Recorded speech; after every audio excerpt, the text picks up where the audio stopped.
ladies and gentlemen, welcome back to another episode of the Bright Brains podcast.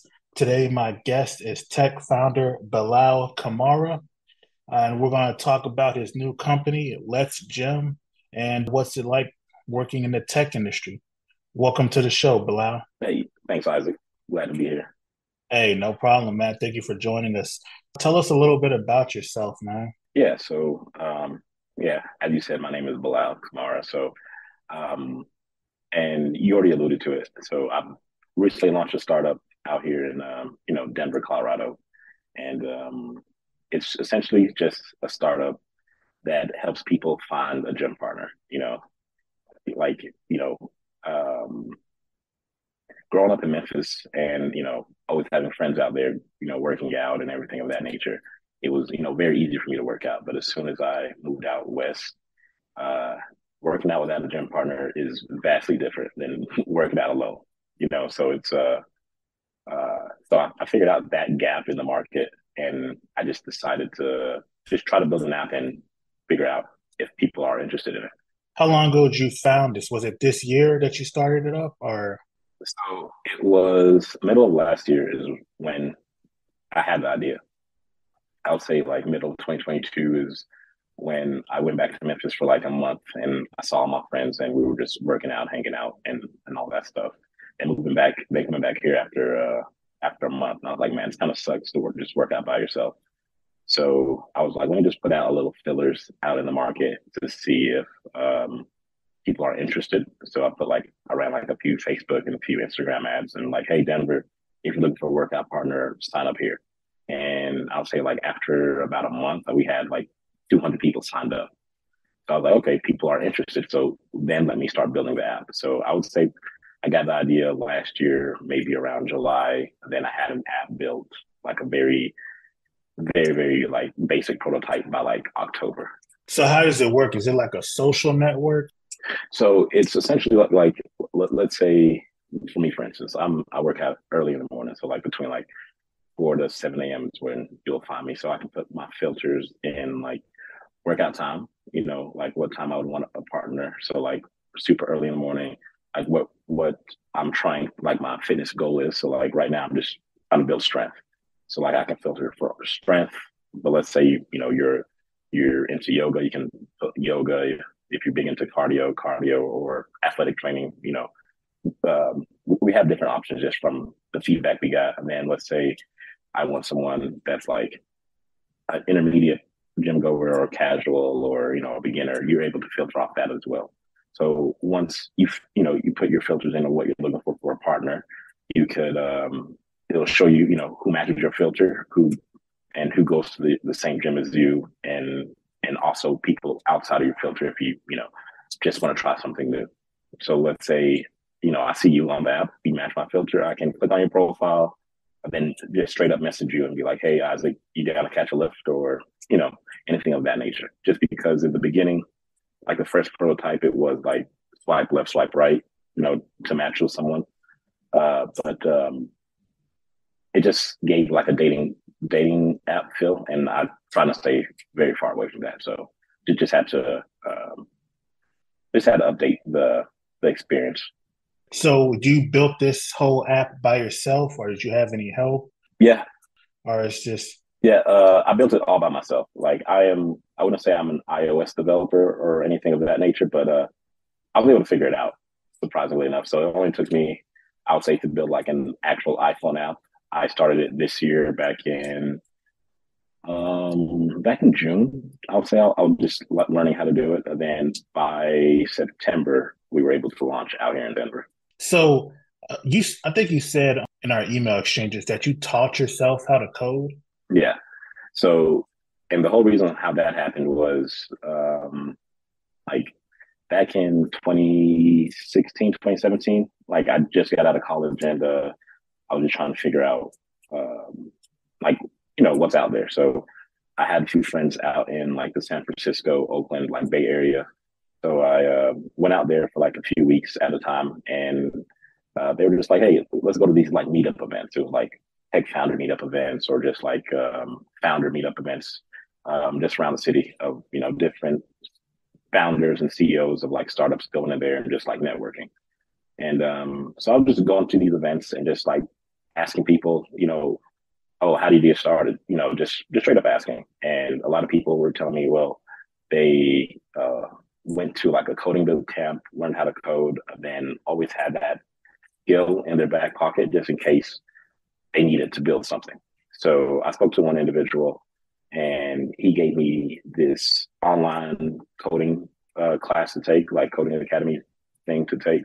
And it was cool. It was like a whole 6 month process. And in the beginning, I never thought I was going to do it. Like it took me like 4 months to be able to believe in myself that I could actually build an app just because looking at how the online professor was doing it, because it was just pre-recorded videos, it made me doubt myself that I was ever going to do it. But being consistent with it, like I set a goal of, just spend at least 30 minutes a day, and I'll be able to, compound that to figure it out at the end of the day.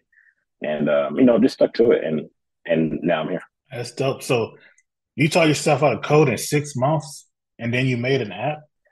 Uh, I would say I taught myself how to code like confidently. It took me like I would say 2 years 2 years. to like be like, okay, I don't even have to look at like Google or anything to like code. I can just like think of something and go on my laptop and just code it out.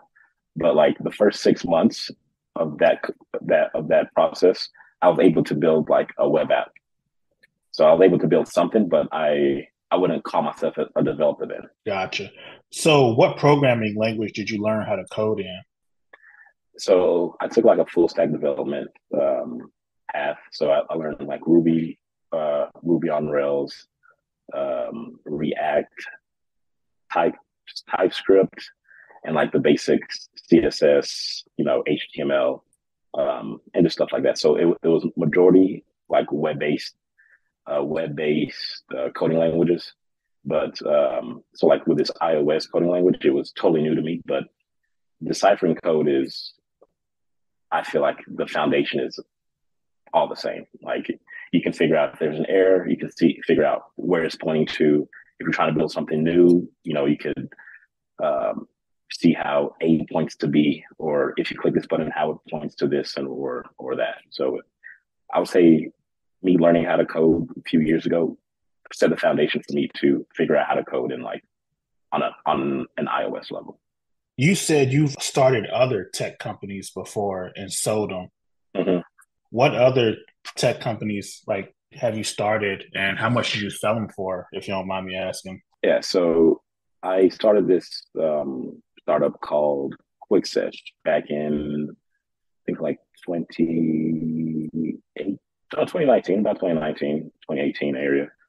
And pretty much what it was an on-demand tech service.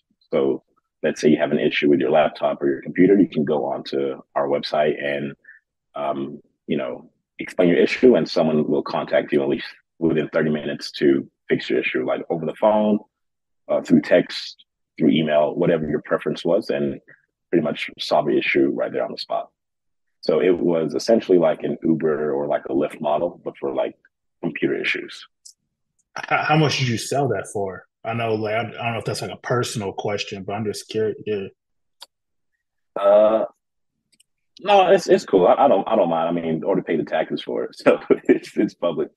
A little bit north of seven figures. Yeah. Yeah. That's dope, man. That's really cool. So, I remember for the last 10 years or so, there's been this big push on getting people to learn how to code and, go into tech, especially like pushing Black people, young Black people to learn how to code.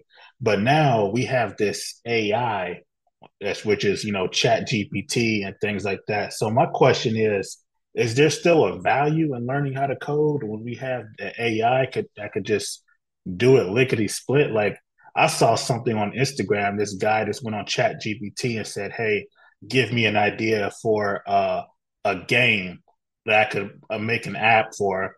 And then the Chat GPT gave him the ideas, and then he said, "Write the code for me and tell me how to submit it to Apple." And then it did it, and I'm like, "Whoa, that's wild!" So, is there still value in learning how to code? Yeah. I would say there's a lot. Like I saw the video you were referring to as well, and like I'll say AI and ChatGPT does assist in the sense that let's say there's a bug in my code and I cannot figure it out. Let's say I will spend 30 minutes. I'll just go to ChatGPT and say, what is wrong with this code, or find the bug in this code and just paste my code on there, and it will point it out for me. So I would say that is the biggest utilization of like AI for me. I've tried to like let it generate code for me, like in the sense that like right now I'm working on code for Let's Gym in this, and in the sense that it lets people um, create like workout groups. So if you want to create a group and invite some of your friends on there, you're able to do that. But I kept hitting this roadblock and I couldn't figure out how to create like a QR generator.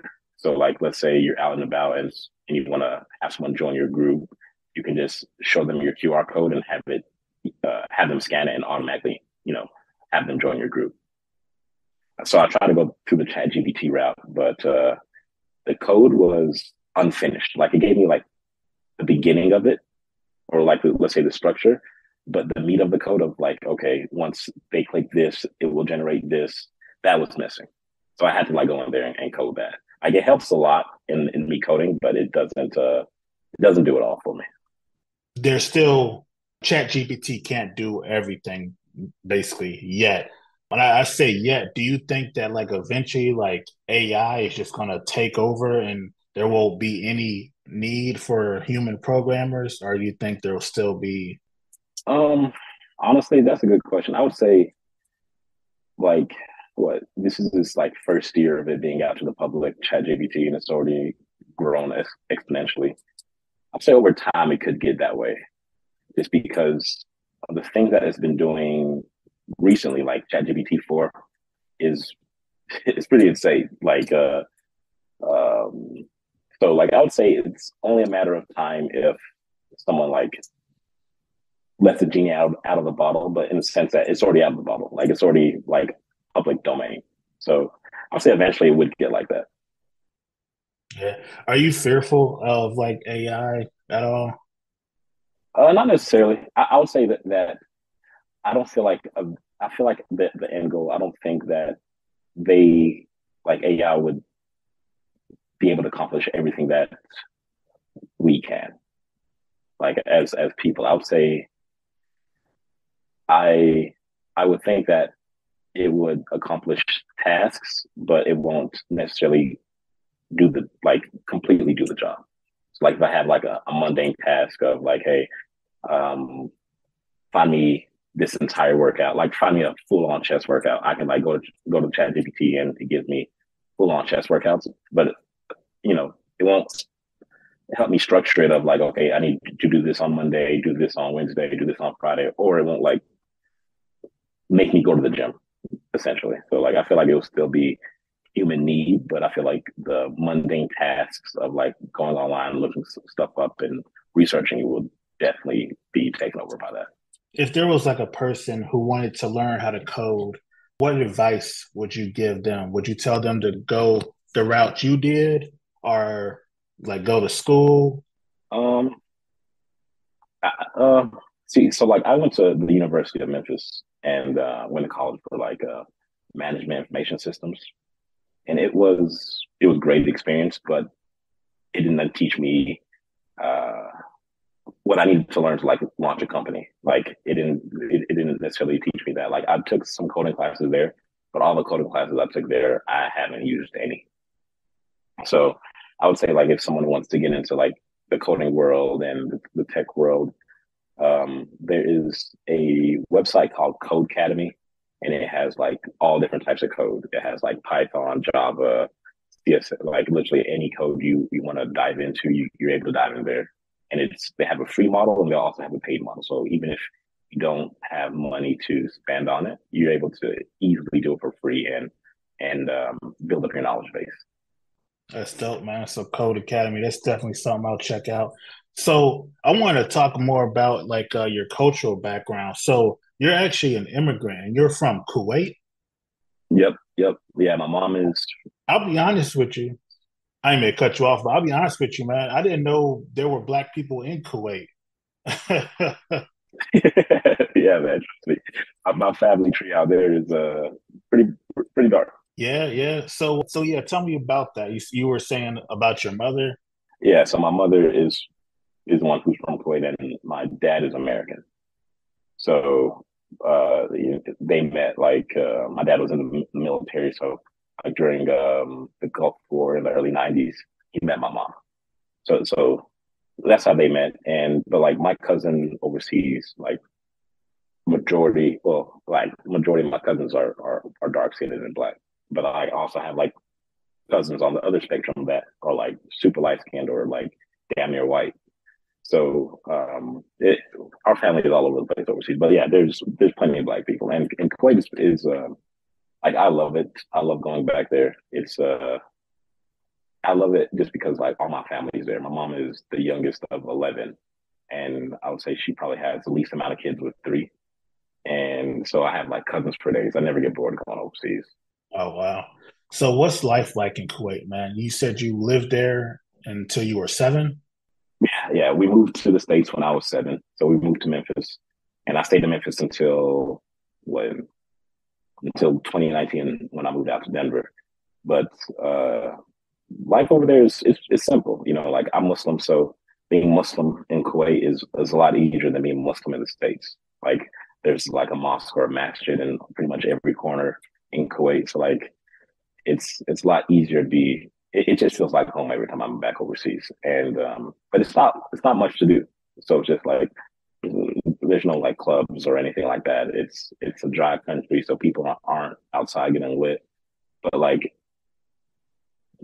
pretty much what I usually do is it's really good food out there. Like food scene out there is crazy, and shopping pretty much. So like eating and shopping is pretty much what people do out there. Yeah, that's dope, man. So what was it like when you moved to America for the first time? Uh, it was tough. I'm not gonna lie, just because growing up in Kuwait, I had all my cousins, so I was never really alone. Like anytime I wanted to do anything, I would just one of my cousins would pick me up, or the older cousins would come drive me somewhere. So I remember coming to the States and just crying for like the first month or two, like being like on the kindergarten playground, just like tearing up. But I would say like my entire life, I always wanted to move back. Like my plan was to graduate college with a tech degree and then move back overseas just to be, with my family and be like just culturally grounded. But as I grew up, I felt like that changed. Like I love going back overseas, but I don't foresee myself permanently living there. I'm just because growing up in America, like I'm just used to life here. And I remember right after college, I went back overseas just because I was like, okay, let's see if I could, if I still feel the same way. I went back over there for a while, and I realized that I don't think it was for me. Like I have like good friends out here. I have like my mom is still out here, so I'm not gonna move across the country or move across the world and leave my mom out here. So, um, but yeah, I'd say it was a while for me to get used to living out here, like in the U.S. But um, I call it home now, so it grew on me. Yeah. Does Kuwait have like a booming tech scene? I wouldn't say so. Like I would say, like the oil sector out there is the biggest because it's a lot of oil money. I would say. So I would say the biggest, like the most common sought after jobs are in that market. Life in the tech industry. What has that been like? Have you run into any kind of obstacles like being a man of color in the tech industry or anything like that? And how did you get around those obstacles? Yeah, um, like with my first startup, that is the reason why like I left Memphis because I couldn't get to where I needed to be out there. Like I Memphis had like a few meetup groups that meet and you could just talk about like your startup. And one time they had a marketing agency there, and they were giving like free advice of like, oh, you can market your startup this way, or you're doing this wrong, or X, Y, and Z. So I went to it, showed them the website I built, and they thought, "Oh, everything is good, but your photo here, you know, what if someone doesn't want to work with someone who's black?" And I was like, "They won't work with me. What do you mean? Like, I'm not gonna remove my photo from my website.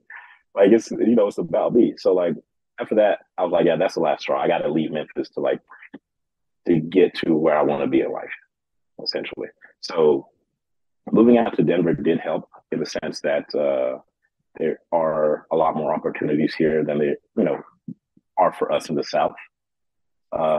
But there's still obstacles, I would say, just because like funding in my last startup, I didn't get any funding. Like I was very against it in the sense that a lot of investors try to underball me. Like I guess they think that I'm young and black. They think I'll take any money that jumps out. Like I remember I got offered like 100K for 50% of my company, and I was like, dude, the app is built. Like I got customers. What is this? Like this is disrespectful that you even put this like offer across my face.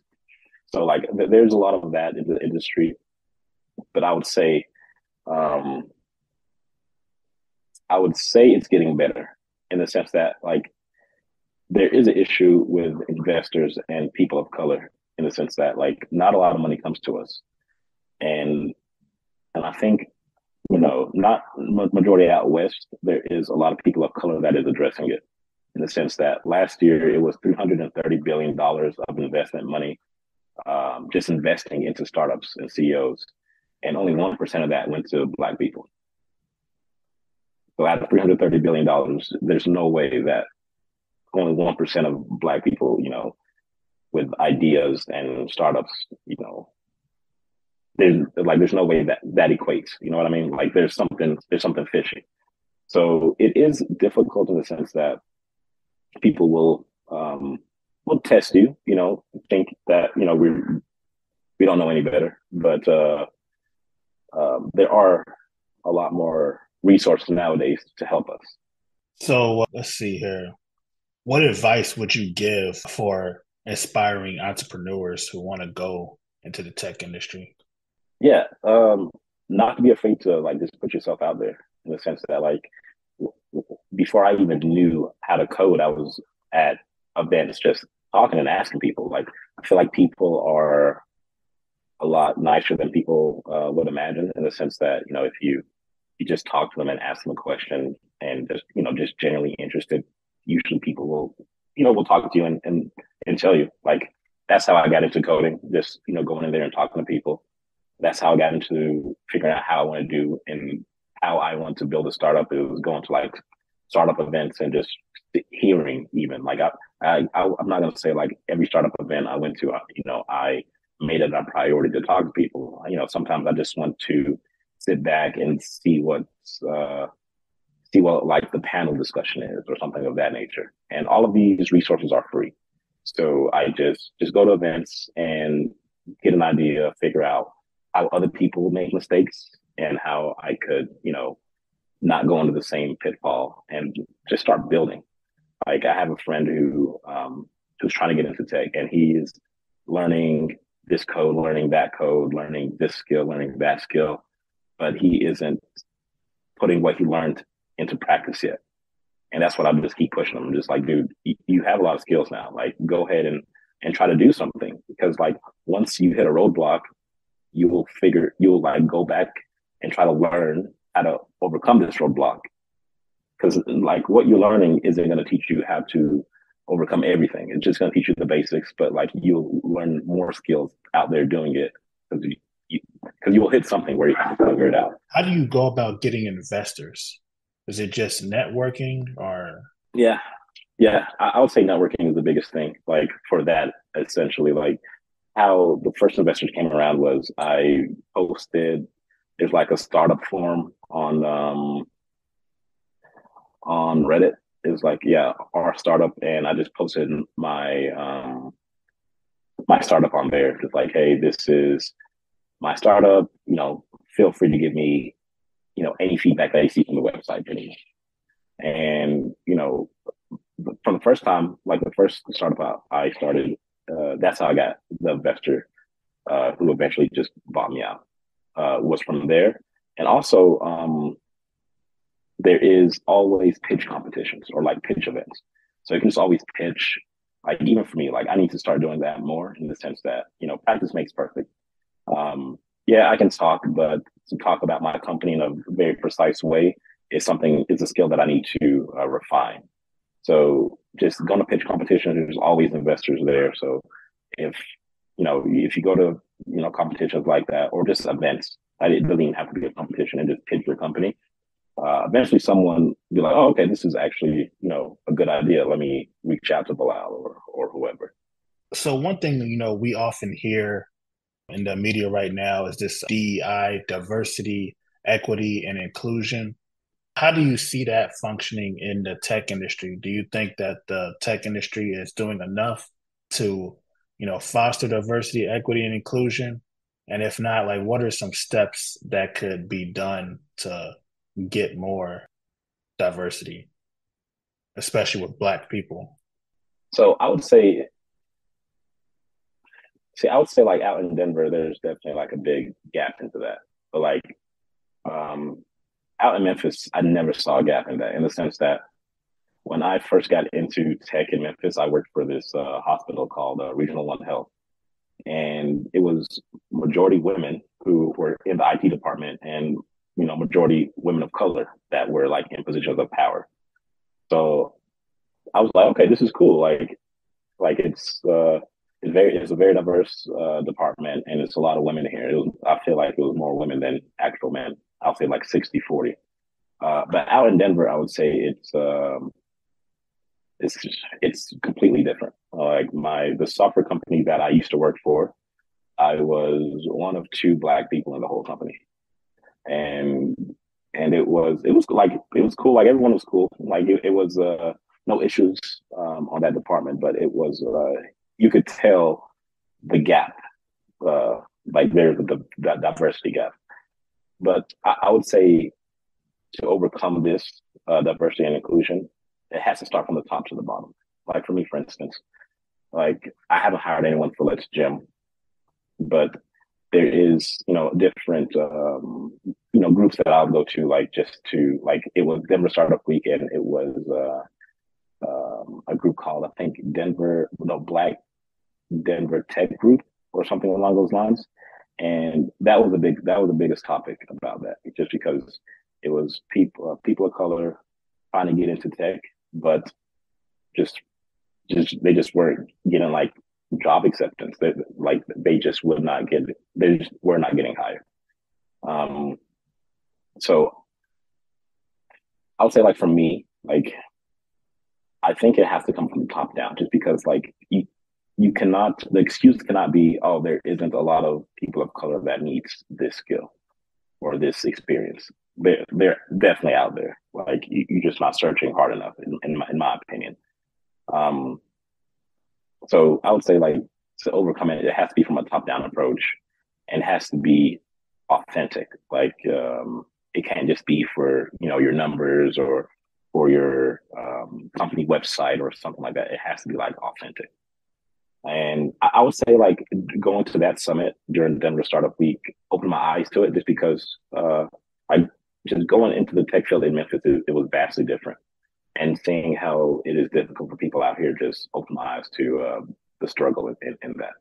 As a founder, what have been some key lessons or moments of growth that you would like to share with our audience? Yeah, I would say the biggest lesson is being consistent. Uh, you have to be consistent. Like momentum is a real thing, and you just have to be consistent. Like just because my first startup, I would have launched it. Like it took like just to have comparison. This startup from idea to an app, it took me maybe 2 to 3 months to like build it. My last startup from an idea to an app, it probably took me 2.5 years, just because like I wasn't fully consistent, and I wanted to make the app like super perfect, which it didn't necessarily need to be. Just like once you launch, you go to beta testing, get feedback, and then from the feedback, you can start building how your app should be.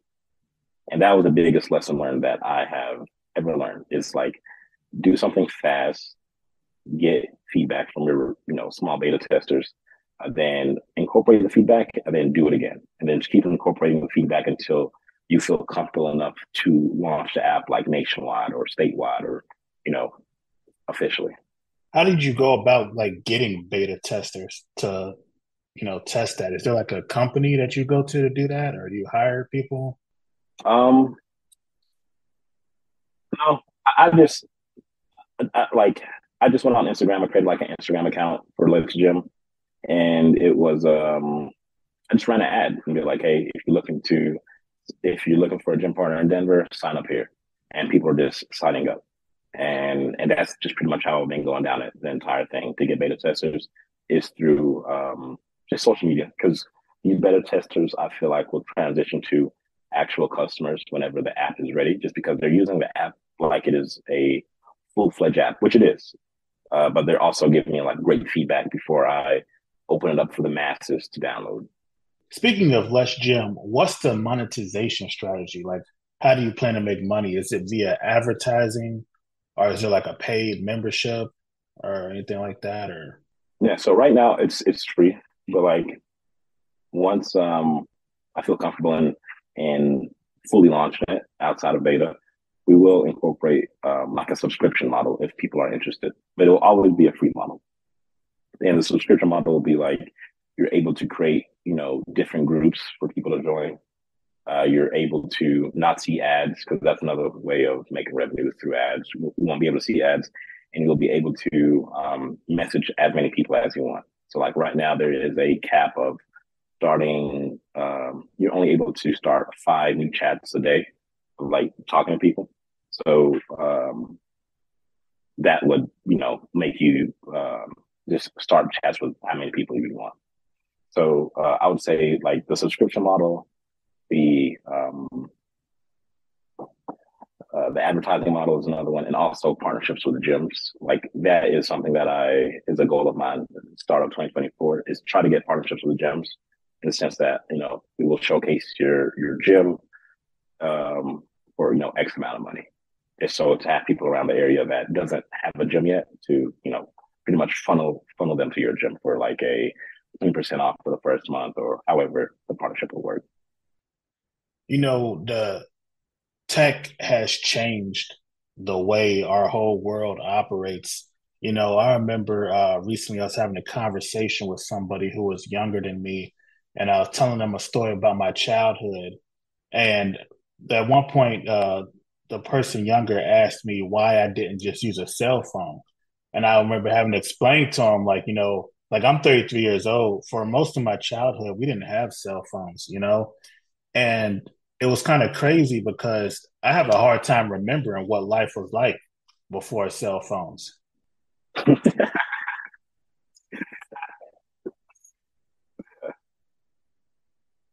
Yeah, say before it was same, man, literally same.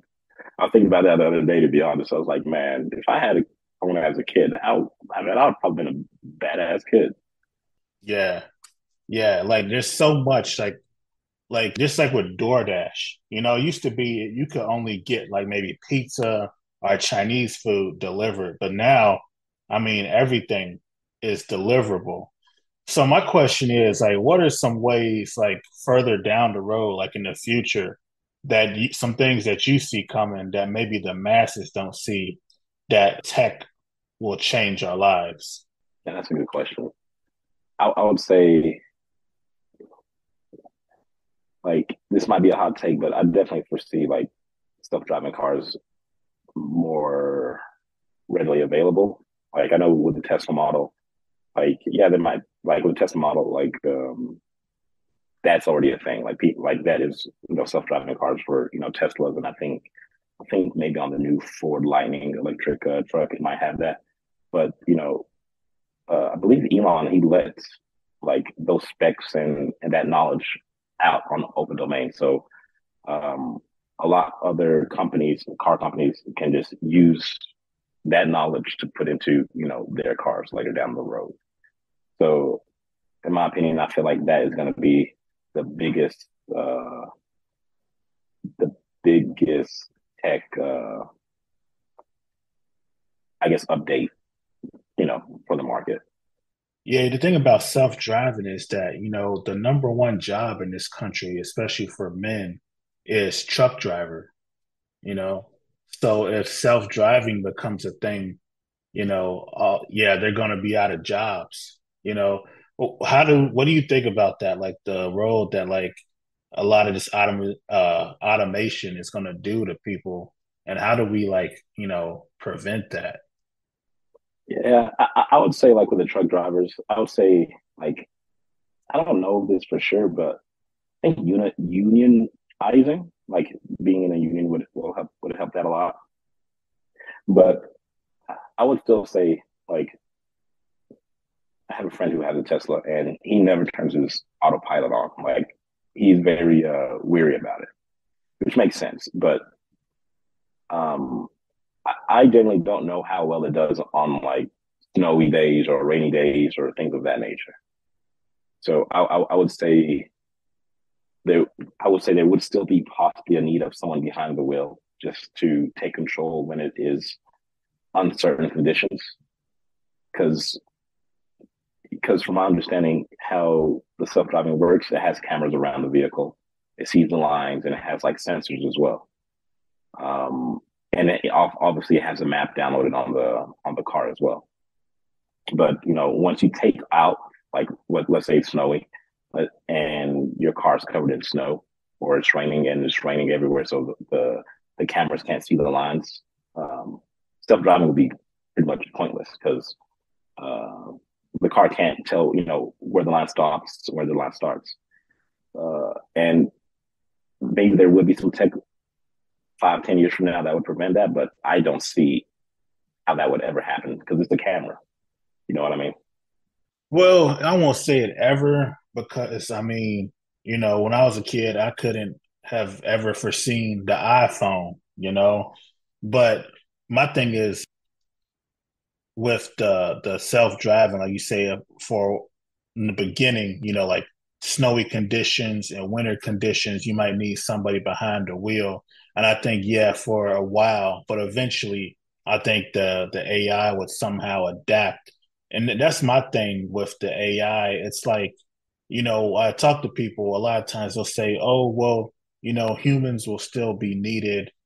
And I'm like, I feel that that's kind of optimistic, but I also feel like it's kind of naive. Like you said, with the cameras, it has to see the lines, but I think that eventually it would just be able to tell based on distance, like where the car is supposed to be, without having to see the lines in the road or something. I don't know, but the thing about this AI, it's going to change our world in ways that we have no way of really telling. And that's the thing that worries me. The only thing we can do is just kind of, adapt because we're in for a massive ride, But yeah, it's going to change, and that's one reason why I like to talk to a lot of people who are in the tech industry and who deal with this kind of stuff because, you guys are on the front lines seeing how this stuff is changing everything. See, and I feel like how the internet changed the trajectory of like of the world. I feel like AI would do something similar, but at a much steeper rate. Yeah, yeah. I think it's kind of similar to how, like the Industrial Revolution, there was a time where nobody worked in factories or anything like that. Everybody was a farmer. They couldn't have even imagined the world that we live in now. And I think they said something like the people who are in school right now, like elementary age, they're going to be working in jobs that don't even exist right now. So I'm wondering, like, what are those jobs going to be? You know, what are something, you know, it's limitless. It's a fascinating world. It's a fascinating time to definitely be alive.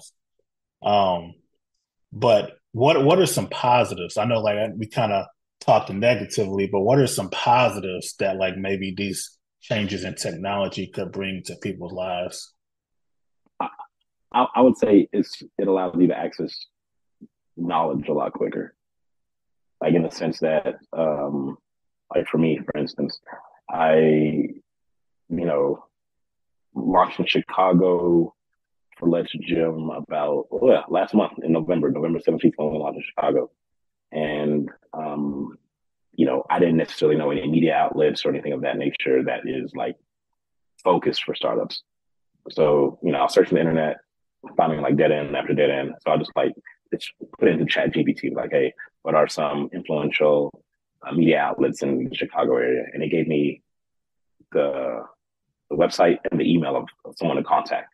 So it took me like if I would have done it myself, it probably took me like an hour to actually like go in there, find the website, find the email of the person to talk to email and for like 10 of the different outlets, but it took ChatGPT like maybe a minute, maybe 30 seconds. So I think it allows you to access the information a lot quicker. So in the end, just it just saves you a lot of time. Yeah, that is true, man. Chat GPT has, you know, it's revolutionary, and where it's going to be. Like, for example, you've ever heard of Mid Journey? It's like Mid Journey, it's like AI, it's like a AI art creation tool. Like you could, let's say you want a logo for your app, you could just type it in and it would create something. The thing is, though, is it can't really create words yet, but once it does create words, it's pretty much over for graphic designers. I don't know if you hop on Google and just type in Midjourney and see examples, it could create basically images that you would have a hard time, separating. Trying to decipher. Dang, that's crazy. I'm saving that website. I'm just curious about what it does now. Yeah, yeah. So you can it can create something that you would have a hard time telling. In fact, there are people who have created influencers, like fake influencers. Like, on Instagram, you have the Instagram models and things like that. There are people using Midjourney making fake Instagram models, but like making money. Yeah, yeah. So it's like, yeah, it's an interesting world, man. Yeah, man, I've been enjoying talking to you. What's the final word you have to say, like, about all everything that we talked about? What's the kind of final word that you have to say, as far as like the tech industry and diversity and everything that we just covered on today, man? Honestly, I'll say my final word, like just to the masses, would be uh, don't let other people's opinions dictate like what you want to do. In the sense that when I first was thinking about my first startup, I didn't have a lot of people believing in me. Like, came from a single parent household, being an immigrant in the U.S. People were like, "What makes you think you're going to do it?" Myself. What do you mean? Like, I believed in myself that I was going to do it. I wanted to do this, um, and I did it. So, and I had people doubting me or not thinking it would work or thinking like, "Hey, you've been working on this for a long time. Why don't you think about doing something different?" And they're not saying it now with this startup I'm building. You know what I mean? So it's just like don't let other people's opinion influence your decision. Like there's like my mother, my friend Omar, and probably my friend Angel are the only three people that and probably my older brother Ramon, I would say are the only four people that if I tell them something I really do want their opinion, I value it because they're the only people that I'll take criticism from. Everyone else, uh, they just see me who I am now. Like they haven't seen me who I was before, trying to figure out how to do it. And I'll say, minus Angel, those people have believed in me since I was even trying to figure out how to code. So it's, I would say, if you have an idea, don't let your circumstances where you're at now and the people that you're hanging around with limit you to not think you're able to achieve anything. Because I can guarantee you one thing, man. If the 10-year-old me saw where I'm at now, he wouldn't believe me. I wouldn't believe where I'm at because I didn't know what I want to do in life. I wanted to play football, realized I'm too short and too slow. So I had to figure out something else. And I was able to figure it out in tech. Hey, that's awesome, man. That's beautiful. And I think that's probably the best way to end it. Let people know where they can find you online. Yeah. So, if you want to look at our website, it is www.letsgym.io. And if you want to find us, follow us on IG, it is just at letsgym.io. Awesome. All right, then, man. This has been a wonderful conversation. Thank you for coming on Bright Brains. Yeah, man. Thanks, Isaac. Hey, no problem, man. Take it easy. How you too, bro? Hey, sorry to interrupt, but are you looking to reach a dynamic and engaged audience of curious minds? Well, look no further. Bright Brains Podcast is the perfect platform to showcase your business or product. You'll be able to reach a diverse and intelligent audience and engage with listeners passionate about personal development, technology, and more.